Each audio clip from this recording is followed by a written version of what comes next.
Hi, I'm Doc AJ Chua and welcome to Adjusting Your Heart. Our topic today is how to conquer the fear of public speaking.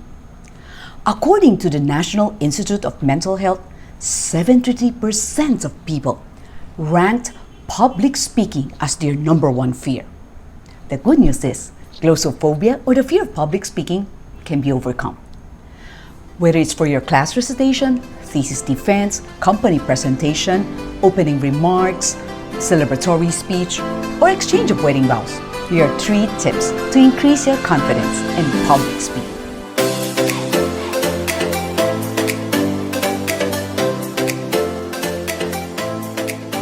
If you ask me, I never imagined that I will become a public speaker, much less have my own YouTube channel. That's because my first attempt at public speaking was an epic fail. I was a grade 3 student at Chiang Kai-shek College. Having transferred from Immaculate Conception Academy, I spoke fluent English. I was chosen to represent my class in a declamation contest. I vividly remember holding a broom and wearing a Metro 8 costume. But not only did I lost, but I was humiliated by my teacher in front of the whole class. So, when my grade 4 teacher asked me to join the declamation contest, I immediately declined. I already have whole phobia for it. But because she encouraged me, I gave it another try. And I landed 2nd place. So from that time on, I was called to be the MC for different contests.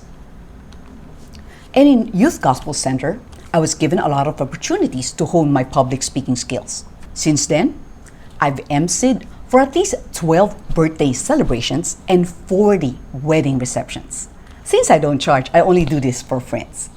And my most memorable emceeing stint was when I was the co-host of Mr. Edu Manzano for Chiang Kai-shek College's Batch 88's 25th Alumni Homecoming. I've also had the privilege to speak to various groups in different organizations all over the Philippines. And during this pandemic, I'm also grateful that I was able to serve my very own alma mater, Chiang Kai-shek College. I gave mental health talks, so thank you for this opportunity. I've also had the chance to speak at St. Stephen's High School. And I thank God for all of these opportunities, knowing that He was the one who gave me this gift.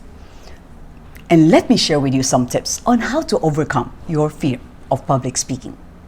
My first point is prepare your speech. One of the reasons why we fear public speaking is because we are afraid to say the wrong thing, or we might have mental block. The best way to overcome this is to be prepared. Know your audience.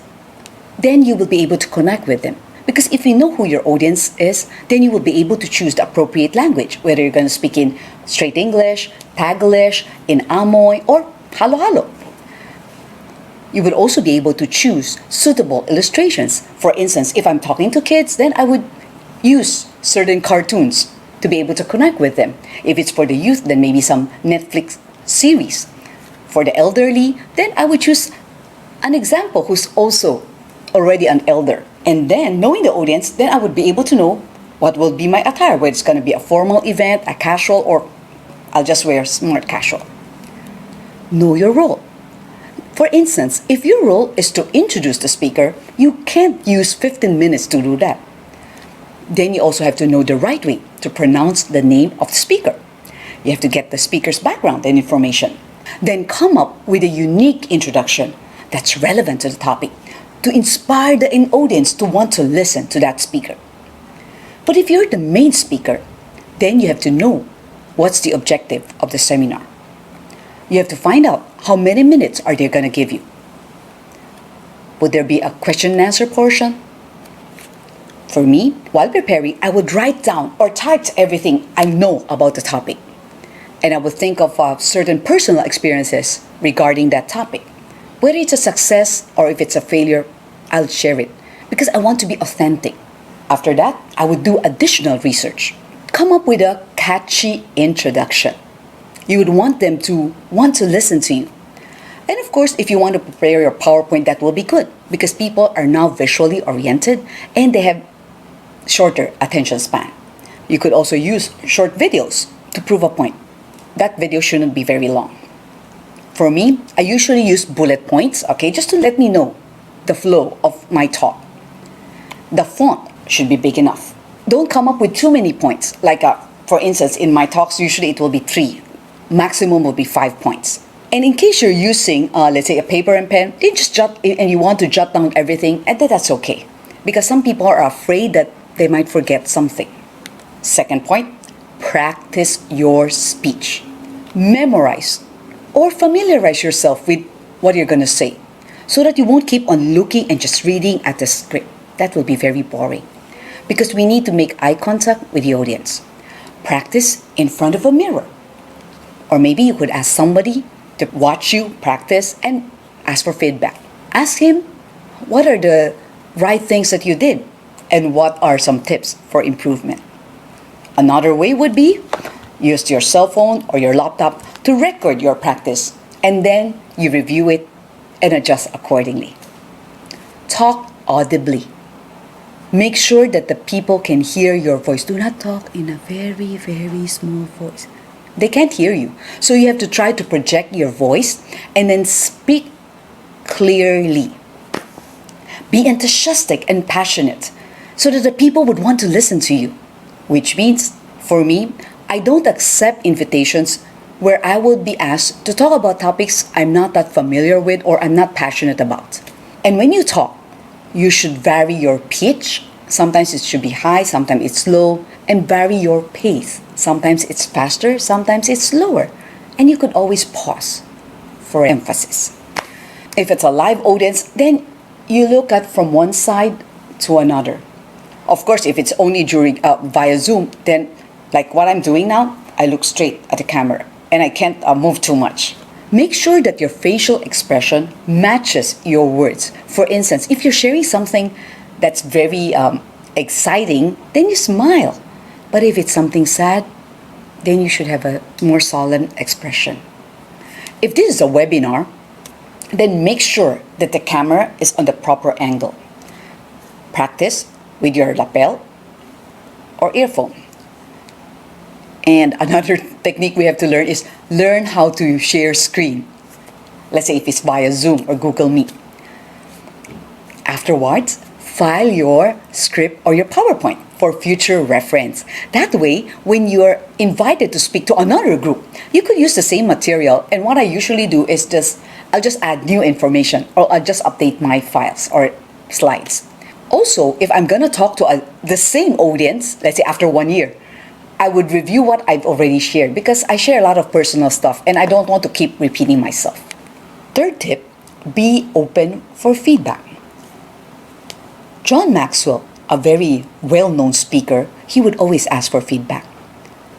People would tell me, especially if I mispronounce some words or I need to improve on some stuff, I would thank them because that's the way to improve, right? I also watch videos of dynamic speakers. That's one thing you can also do. Read books. Join Toastmasters Club. Like, look at this picture. This is taken when I gave a talk at UECP's Toastmasters Club. When you join a club like that, they're going to give you a lot of chances to practice extemporaneous speech. Then you build your confidence and you meet new friends. Some other additional tips I'd like to share with you would be the night before your talk, please sleep earlier. During that day, you eat something, but do not eat too much or drink too much water, lest you would want to keep on going to the restroom. And before you go up the stage, go to the restroom first, check your hair, your face to see if there's any smudge, and please always arrive at the venue earlier. Or if it's a webinar, log in earlier. So that way you don't panic. Then you will be able to check your sound system and request them to make you a co-host so you can share screen. And you can also check if the things you needed are there. Let's say if you're going to facilitate a game, you make sure all the things that you need, the paper, the pens, are there. And for me, I make sure that I always have a tumbler by my side. Okay, my cell phone, okay, and the other props that I would be needing. Before the talk, let's say the person's already introducing you, relax, pray, breathe deeply, and then once you're called, let's say if it's a live audience, you stand up, walk towards the podium with confidence. Hold your head up high, walk with a straight body. Once you reach the podium, you pause, smile at everyone, and then start greeting them and start your speech. Avoid mannerisms such as continuously flipping your hair, adjusting your eyeglasses, okay, swaying to and fro, okay, drumming your fingers, scratching your head, clearing your throat, okay? Set a timer or ask somebody to cue you regarding the time. That way you can wrap things up and you won't go over time. So how to conquer the fear of public speaking? Prepare your speech, practice it, and be open for feedback. Share with us some of the insights that you learned from this video. And if you're blessed, please give us a thumbs up, share this video, subscribe, and press on the notification bell so that you'll be informed when we upload a new video next Friday. And starting next Friday, it's already December, so we're gonna start a new series. Next week, our topic will be how to cultivate a heart of contentment. And now I'd like to thank some people: Pastor Carmencita Uy, Rose Kalungin, Yolanda Abadilla Remo, Mr. Ramos, Salina Aquino, and Yongyong of Virginia C. Stay safe, everyone.